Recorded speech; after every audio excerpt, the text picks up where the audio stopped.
Welcome back. I am so excited that you have joined me again in the Aligned Womb, Aligned You podcast.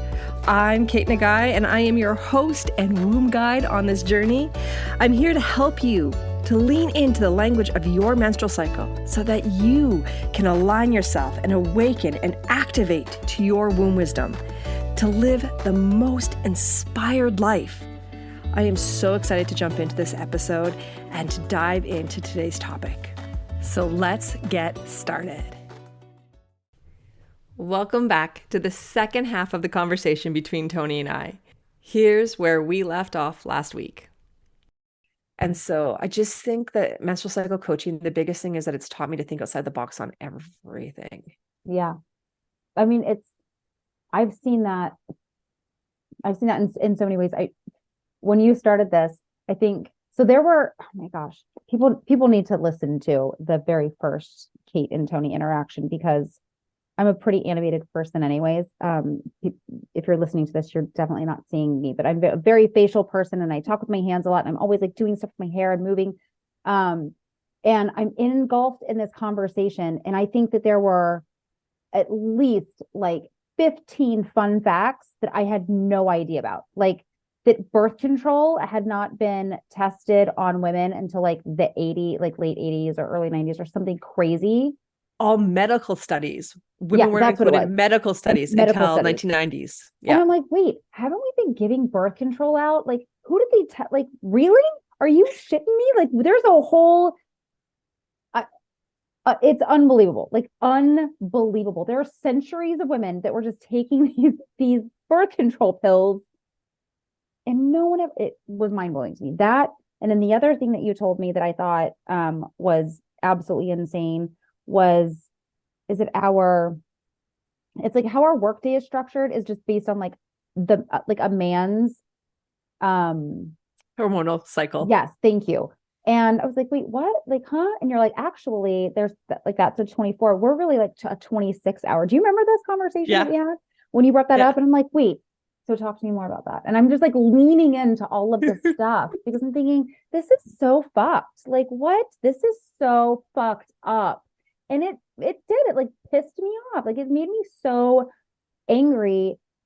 Not only it just, I guess it made me angry because it's like, we don't talk about this. We don't know it. They don't tell us this. And that's so unfair. Do you know how many female doctors I have? Like, are they not teaching this in med school? Or do they know about it and they're like in on it, right? So it just sucks. Like, it sucks. You want to know these things, and you want to know that you're not fucking crazy. Like, you just need, one of the things that I hate most in the world is when somebody's like, oh, she's crazy. Like, it just does something to me, right? And like, I have a hard enough time, like, doing all of the things. Like, it's really hard to juggle all the things, whether you have kids or not. I mean, kids definitely make life exponentially more lovely, but harder.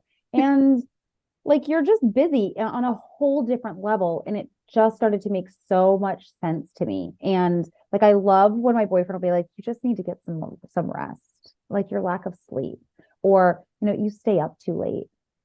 Okay, we'll listen. Right? Like, yeah. And I always think, like, you're not allowed to talk to me about that because I don't feel like you know, right? Like, you don't know what this is actually like. So it's like, we're still in the beginning stages of like getting him to understand some of this stuff, right? Like, he's just now starting to be like, where I think maybe once or twice has been like, where are you in your cycle? Just because it's like my favorite phrase in the world. I'm gonna like start wearing t-shirts. I know, we have to make t-shirts. So Toni and I have talked about making apparel, bags and t-shirts that have like all these cycle, we will call them womb cycle quotes on it. But our favorite one, we always start every conversation because one of us usually comes on and is like, oh my God, this is what happened this week. And then the next question that follows from the other person is, well, where are you at in your cycle? 1000%. It's amazing. It's like, it's the greatest thing ever to just be able to be like, I'll get on the call and be like, so yeah, listen, I'm like not feeling it and I can't get the words out, and she'll not, like, you ask the question, everyone, but like, let's be honest, she already knows. Like, you can just tell, like, she can't find her words. She's not finding her, whatever. I mean, sometimes it's just that, like, I haven't slept. Like last night I had a sick little one too. So I haven't slept in like 3 days, But no, you can just tell, like, you already kind of know. You're like, are you here? Are you? And I'm like, no. So, Yeah. but it's just nice to be able to identify that in each other.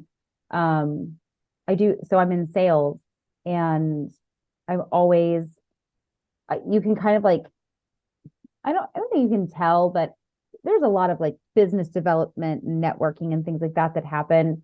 And you can see these like super bubbly people that are just kind of like a little bit more muted. And I'm always like, I thought she was on her period. Like, it's just so nice to be able to identify that rather than be like, oh, she was kind of like not right. Like, she wasn't as talkative, or go weird ways with that stuff. So it's great. It's going to change so much. The more people that know this and practice it, the more that we convert over to the womb world. It's such a game changer, and it's going to be a game changer for the next generation, because they really are going to learn how to ask for what it is that they need and understand why they're feeling the way they want to feel, or why they're feeling the way they're feeling, not want to feel. I just think that there's so many opportunities, and I'm not saying that the menstrual cycle necessarily is going to solve every problem out there, but I truly do believe that we are disconnecting the menstrual cycle from so many problems that actually do exist, right? So, there's no studies, at least I found on this, but like when we look at teen suicide and teen depression and the overwhelmment that teens go through, especially I believe in the States more so than in Canada, because your education system is so much more like a pressure cooker than ours. Like, all of this, if there was more education or awareness around the menstrual cycle, how much more of this would be resolved, right? Like, how could we navigate to not only for our teens to understand what's going on, for them to identify and hopefully bring in some self-comfort of like, I'm feeling this way because I'm here. Let's see if I feel better in a week or two. But even as a parent, like, this is what I always think about, is as a parent, if my daughter in 4 years comes home and is like, everyone hates me, I don't feel like I have any friends anymore, so-and-so talk behind my back. Like, when she's in that moment of despair, how we could open that up to going, but where are you at in your cycle? Is this potentially the shift of progesterone in your body that's just making you feel a little not normal, or not liked, or not seen, or not validated, rather than always being like, I failed, or I'm a failure, which I think has only bred a whole generation of perfectionists and overachieving women. Yeah. Like, I'm not saying that we shouldn't want to be all the things, but the way that we treat ourselves when we don't meet the measures that we've only set upon ourselves, no one else has, I feel like has been a really big disservice. I know that for myself, the wounds of overachievement, the wounds of perfectionism, the wounds of being fearful of being seen. Like, if I say this statement, am I going to be attacked by the masses? Is everyone going to hate me? Right? Like, all of this fear that I don't necessarily know exists to the same degree in our counterparts, the male. I don't think so at all. I mean, yeah. And I mean, and I think that they would say that too, right? Like, I'm a traditionalist in a lot of ways. There are a lot of like gender role things that I love. Like, I don't ever want to take my car for an oil change. Like, I hate it, and I don't like mowing the grass. Sorry, but I'll clean the toilet. Like, that's fine, right? But I think that it's kind of like what you said. I think that there are ways to teach like all of these girls. This isn't like a women's empowerment sort of. No, that's a lie, because it absolutely is, and there's nothing wrong with that. But like, you know what? I don't know how I want to explain this properly, but there's all of these like raw sorts of, at least here in the States, right? Like, there's all of these, women's empowerment, women's health, women's these things, and we're all talking about like the same noise almost, and this is never one of them. Like, this is never one of them. I've never gone to any women's health where there's someone talking about I've never met a menstruation coach. I've never even heard of that. Like I thought that this was some made up thing. And I'm like, I don't know what this is. No one has ever, and all of the times we've ever sat through these, and trust me, there's a lot. Again, I do sales for a living, right? So like I go to every networking, conferencing thing that you can possibly do, especially when it includes women. And these are never topics that we talk about. And I think that it's sad on so many levels. And I can tell you right now, like the school district, my daughter's four school districts. Once she comes in, I can't see myself walking into the public school system here and saying, you know what, I think that we need to talk about instituting a period policy. They would laugh me out of there so quickly. I don't know that that's ever going to become a thing, but I can tell you this, I will 1000% advocate for my daughter when she's older and she comes home and she's had to, like, I don't know, take the SATs the week. Like that's not a thing that's going to happen, right? Or like if she has a huge test and she doesn't do as well because it happened to be the same week as her cycle. Like I will, trust me when I say, I'll be like, Kate, I'm going to need some research on this. I'm going to need some studies, right? Her first grade, oh my gosh, these poor teachers, they hated me because they were sending my first grader home with homework, first and second grade with homework. And I took study after study after study into the principal. And I was like, study that shows that not only does homework not help children under the 8th or under 4th grade, it is actually a detriment. It's a detriment to them. I mean, like the whole time. My ex-husband was like, you're going to get us kicked out of the school. You need to pipe down a little bit. I'm like, well, we're not doing it. Sorry. If she was having like a bad day or we had stuff, like I wasn't doing it. I'm not going to put her through that stuff. And I can tell you, I'm definitely going to, that's so important now that I know that to be that for her so that she can do that later on in her own life for herself. And hopefully there are other moms, you know, that I know and other women in my sphere, if you will, that will kind of be like, you know what, this is kind of a crock, and see that's how kind of change and things happen. But if I can just at least start with my own kid, right? Like that's the goal. That's the thing. But, and then hopefully her dad, right, will get on board and then that'll change. And my boyfriend's already changing and he has 2 daughters. You know, and then just how, you know, my daughter's partners in the future, right? How they're going to be able to better understand her and how she can have healthier friendships and she can talk to her girlfriends about it. And it's just like one person, right? It's like small boat.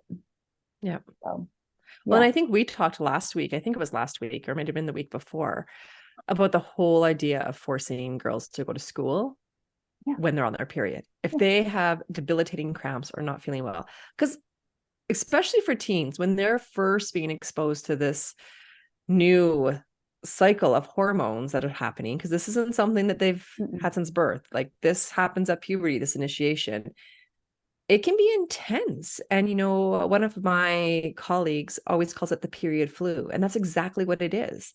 It feels like you are sick with the flu, maybe even worse. And we wouldn't force our kids to go to school if they were throwing up and sick with the flu. But yet when it's a period, it's like, you got to mask that shit and you just got to buck up and go. And when we were talking about it and you were just like, oh, that's going to be a hard one to explore here with our public school. Because of your attendance policy. And like, these are the things where I think it's going to be more people like you and me and other women out there that are advocating for this. That's going to be like, you do what you need to do, but just know that I'm putting my foot down and I'm doing this. 1000%. I mean, honestly, I remember in high school, all of a sudden, I think it was like a junior in high school. And, you know, I had cramps and it sucked, but it was just like, you're going to school. Like you're fine. You're going to do the thing. And that's the thing, right? You're fine. Just go to school. Like everybody does it. Like women have been dealing with this for hundreds of years, thousands of years, right? And that's just like the blanket statement. I mean, my dad was like a tougher guy because he was in the military and, you know, very alpha, and this stuff isn't a thing that you would think about. I would love to have this conversation with my dad right now, actually. He's hysterical to me. But no, I think that, where was I going with this? I don't know. Oh, that with the schools and things, like I was a junior in high school. That's what it was. I was a junior in high school and I had really bad cramps. I'm like, this doesn't feel right. And I remember my dad making me go to school and I was like, okay. So I went to school for 2 days and it really hurt. It sucked. And I was at school and I passed out. And it was, what ended up happening was I had these like little ovarian cysts that were like rupturing, and that hurt like hell. But it's like, you're fine. You're fine. Right. And it did. I mean, honestly, it felt like some really severe period cramp. It was the only way that I knew how to describe it as a, 16, 17-year-old girl, is like, just feels like really bad period cramps.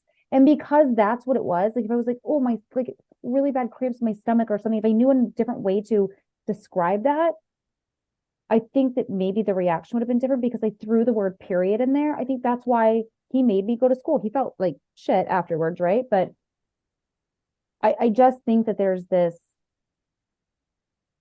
thing about like, oh, it's a period. Get over it. It's fine. Where if that had happened to a guy, I mean, seriously, it's like, stop everything, call an ambulance. Is your appendix rupturing, right? But it's like, for us, it's like, are you okay?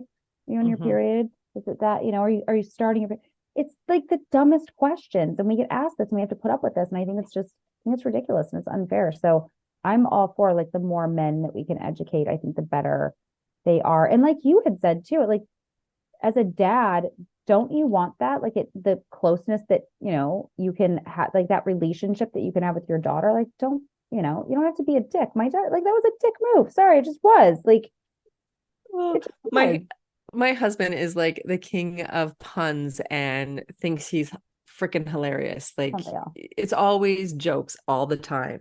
And so this is one of the conversations we had that, as your teens hit puberty, right now they think you're funny. Right now you're the funny dad.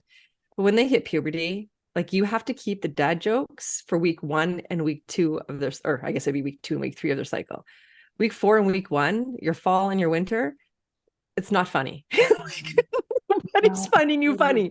So, like write them down, put them in a box, and then bring them out in the spring and summer. I don't know if you outgrow that, because this is hysterical. And is just a correlation right now. There are times when I think my boyfriend is the funniest person. Like I will crack up. He is hysterical. Like he is so funny to me sometimes. And there's other times I'm like, that's just annoying. Like I'm going to seriously pay attention, because there's a big joke and he's like, you think I'm funny sometimes? And I'm like, and like, if I don't laugh, he's like, not even like a little funny, like not a little bit. I'm like, no, not even a little bit, like go away. I'm seriously going to pay attention to this, because this is such a big thing. I'm like, how come I find you hysterical sometimes and other times your humor just drives me insane? That's so funny. Back with your cycle. Yeah. It's hilarious because in our wedding vows, my first wedding vow to Lee was, I will laugh when you're funny and smile when you're not. That was my first vow. Oh my gosh, that's amazing. Aw. Yeah. So even then I knew what his personality was like, but now being a cycle coach, 11 years later, it's like, okay, so that first vow that I made to you, I am now going to rewrite our vows, and it's going to have to instill for our daughters, because they're also going to be super annoyed with you. But I have 2 girls and I have a boy, and the boy is like, he's 5 years younger than my oldest. And I'm already like, I think I don't know why. I don't know if this is just a me thing, but I'm so excited about my girls hitting puberty, because I keep like, I play out these scenarios in my head of like, how am I going to navigate this conversation? Or how am I going to be the super supportive mom by doing this? And like, I just keep thinking about how I'm going to radically defy their lives. And hopefully they're on board with it. They're like, yes, mom, this is it. And that's why I was like, will you record those for me? Like, will you just record all of that so that I know exactly what to say? Definitely. Because I don't do that. I'm like, please don't ever do that. Please don't ever do that. I think I told you that she came home and told me about like a girl who's like in the 5th grade, and she had this bathroom incident, and she's like, the girl said something in the bathroom, and then she walks by and she's like, and there was like some blood on the toilet seat. And I just naturally, like instinctually go, oh, she started her period. And she's like, what is that? And I was like, we'll talk about it later. And there was a boy in the room, so I was able to pass for that, because my very inquisitive daughter would have been like, so what does that, mean? I'm really surprised she hasn't actually brought it back up, to be honest with you, but it's probably not one of those things that she deals with all the time. She did ask me what sex was, and I was like, well, I didn't plan for that. I don't know why. I think these things catch me off guard. I'm like, you have a kid who's in elementary school, like get it together, figure out the answers to these things. But no, the period, because I think before you, I would have just done the whole, okay, I don't have to talk about this. there's going to be a week in the month that your life is going to suck. It's going to be hell and it's awful. And right. Like that would have been the thing. That would have been the conversation. And you're just going to have to suck it up. And this is what we're going to do. Right. Like you just take Tylenol, you take some Motrin, and you just go to school and you like go to soccer practice and you do all of the things. It's going to be fine. Right. Like that would have been the conversation. And then I would have shown her how to like use a pad and a tampon. Right. Isn't that what we were all taught? Like, it's going to suck. This is what you do. And don't tell anybody about it. And don't let anybody know. And don't tell boys. And you definitely don't go into the pool. Like, there's all these things. It's like, don't do this and don't do this and don't do this. And don't, like, I remember being told, like, and don't eat chocolate and don't eat sugar. Don't drink any soda. Like, what? Okay. Like, what? I don't know what that was supposed to do, but okay. You just don't do any of these. Like, where did this stuff even come from? Where now the conversation is, okay, I'm going to explain this to her in a way where she's not absolutely petrified, because you can just embrace it. You can just, I think ever since I have just the past year being able to say, I'm on my period. I mean, I've said it more in, I don't want to say like just, no, I do. I just talk about it more openly. And I've even told, like, I just feel gross when I'm on my period anyway. So I don't really see a ton of people. But I have zero problem saying it, like to even like colleagues, like, hey, I'm sorry, I'm on my period this week. I'm just right. Like, I can't think. Let me get, I need some extra time with this, or, you know, like, let me get back to you or something. Or, you know, even with my ex-husband, I was like, no, I can't. Can you please pick her up? I'm on my period. And he's like, oh, I don't want to know about that. I'm like, sorry, Charlie, I need you to do it. I can't do it right now. Like, she wants to play date and I can't. You know, and just like educating him, knowing that there's like extra slack that needs to be picked up, and that's okay. And you can tell people, there's like, we all do it, right? Like we all do it. We all go through it. Half the world's population is women. So just normalize it. And I think it'll get better for us all. Yeah. And, you know, you just said something to pick up the slack. And that's what I think about. Like, that's one of the conversations that go through my head with having a little boy, is that he has a mom and he have two sisters going through this stuff. That's three of us right? In this household. And so, like, I get that it may not feel fair that you're doing the dishes, or that, you know, your sister gets to go upstairs to her room and rest while I'm making you do homework. I don't know, whatever the situation might be. Right.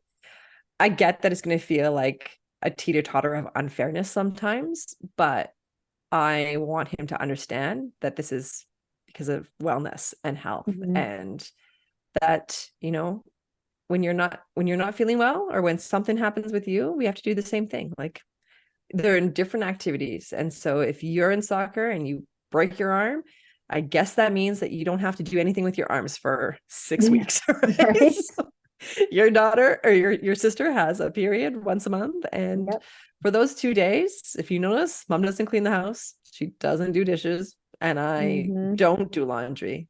Like, you can look through the dryer for whatever it is that you need, and I don't cook. So if I don't do it, I'm not going to expect your sisters to do it.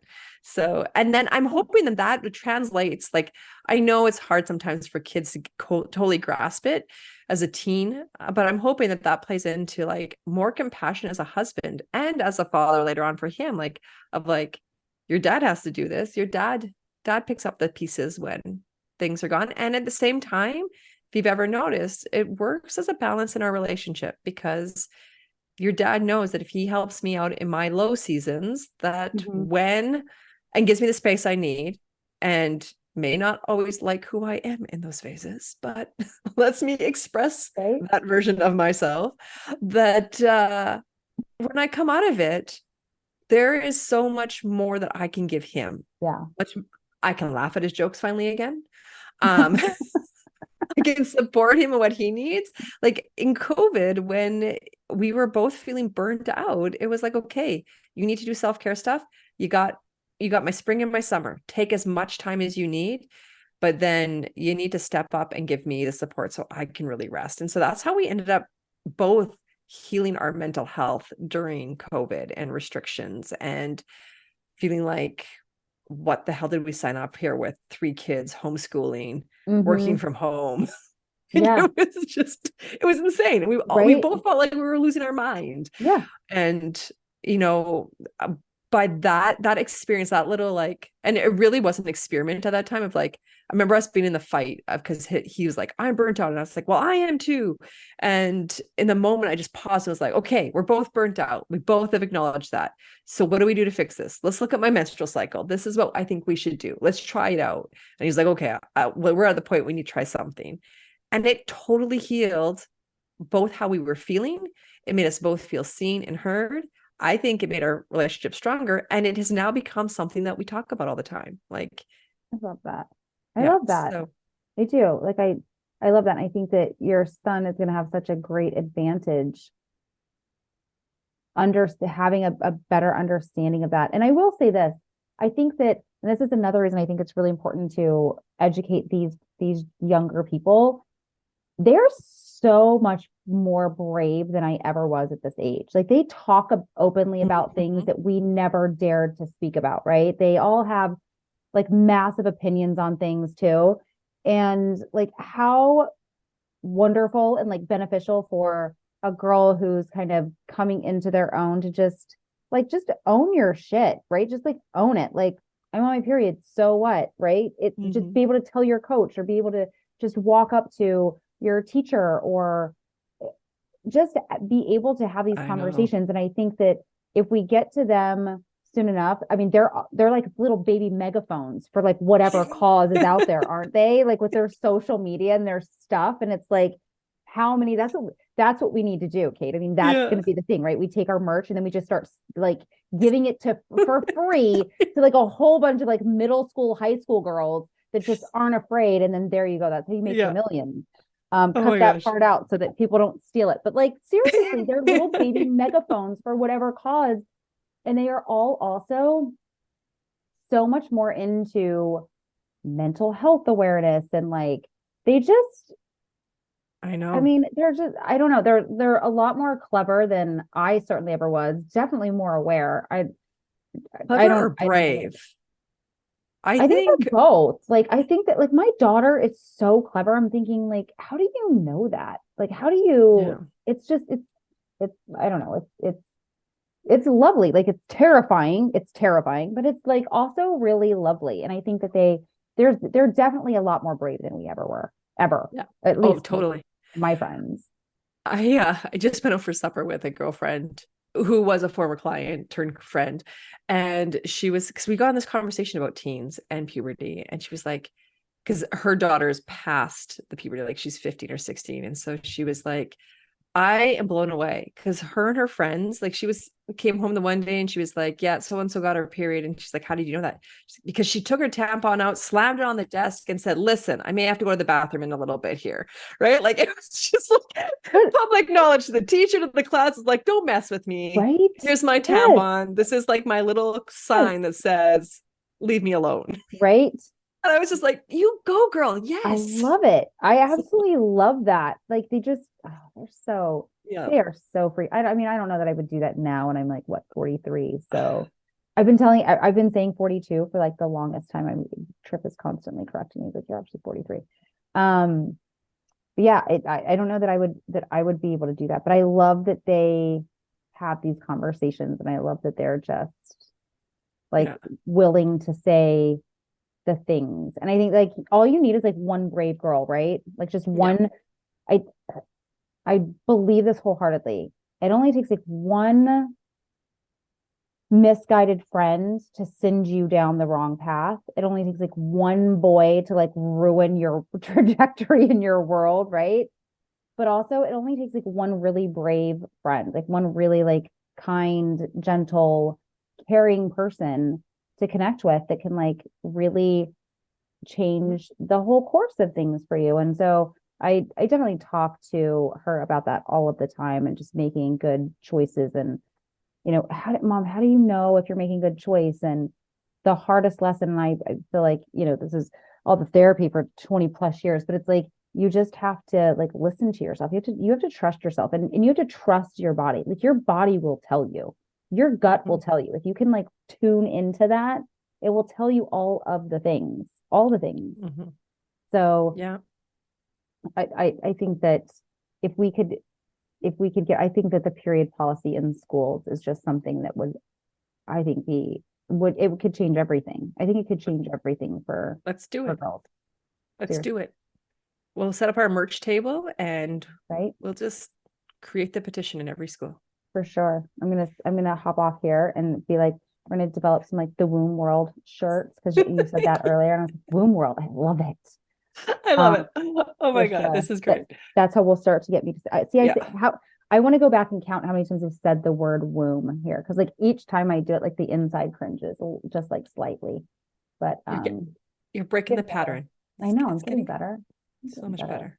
Right? So much better. Yes. Seriously. Well, Toni, I have to say, we said that we're going to hop on here for like a quick half-hour, 40-minute call. I don't know what the hell we were thinking, because once again, we get on here and it's like an hour and a half later. Right? Seriously. I love it. This is what we do. It's our thing.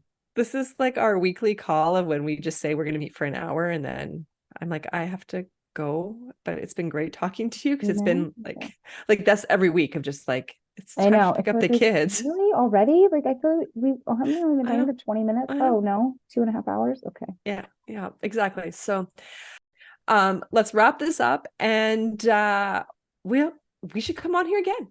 Share all of our like brilliant ideas of how we are going to create a womb world. Yes, it's like a video game. I know. Like a video game now. Like seriously, this is just gonna get out of control. And everything. I know. Look at me. So you can tell him in my spring. Like all the ideas are coming. All the ideas. All the things. I loved it. Well, thank you so much for being on here. It was so great. I feel so I'm so excited. I feel like slightly famous. Really, really excited. All of your other guests have like actual like acclaim to them, and I'm just like, I'm just your friend that you met. But that you are a woman that's become a womb woman. There you go. Womb world right here. Yeah. No, this has been really great. And I'm really glad that we could just have this friendly conversation, because I think like you can bring on all the experts in the world to tell you it's good stuff. Yeah. But I think when people start to hear like how the average person has noticed big shifts in their life, even if they're small, it's so important. So this conversation was exactly what I'd hoped it to be. I'm so excited that I get to talk to you 2 times this week. I know. We have our regular friend date tomorrow, but this was great. Well, thanks for having me. All right. I will talk with you soon. For way too long as women, we have been guided to hate our menstrual cycle and to curse our hormones. We have lost the art of seeing the inner power of being cyclical. So, if this podcast is inspiring you and waking up a new curiosity of how your cycle can be your superpower, I invite you to check out the She Sisterhood. This is a monthly membership that will align you to your unique rhythm through aligned womb yoga practices, cycle coaching on how to weave your cycle wisdom into everyday life, and to be part of a community of women that are awakening to their inner power. Remember, womb wisdom equals connection to self, which ultimately equals inspired living. And if you love this episode, don't forget to rate and review. I love seeing how this information is transforming your life.